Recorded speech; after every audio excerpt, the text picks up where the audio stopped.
Alright, so another alternator video. And, this guy works pretty good. The difference is now I can vary the voltage. I can do field weakening.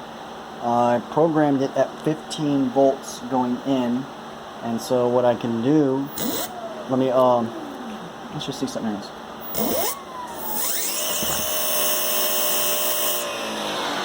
I have no idea how fast it's spinning, but it doesn't like to go too fast.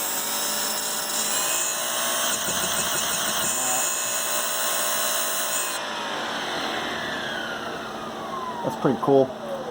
So, Tiger! That's my dog, sorry. So what I can do, come over here, boom, crank it up to 15 volts. So I'm at 16 volts right now. I'm spinning at that RPM. Okay, I cranked up a little bit. Now what I'm going to do is I'm going to turn the voltage down a little bit.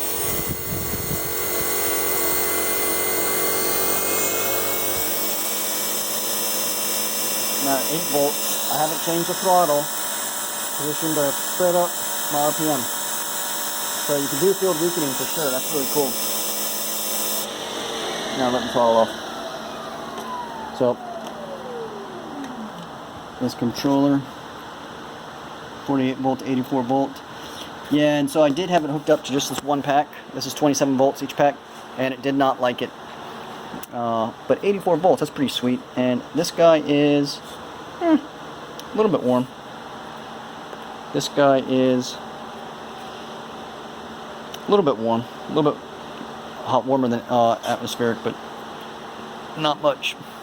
So, yeah, pretty cool. I can't wait to put this on something, and then I'll crank the voltage up to as high as I can go.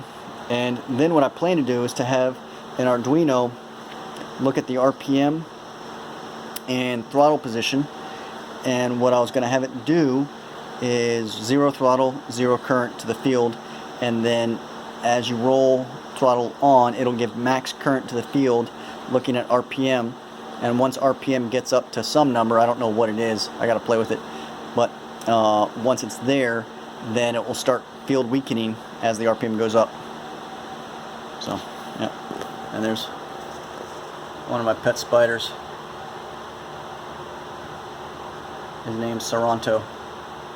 What's neat is if I flick it, let's see, just to flick it, he'll run away from me because he knows that's me. And then if I throw a mosquito in there, boy, he goes after it. And he knows exactly how a mosquito shakes that web versus my finger.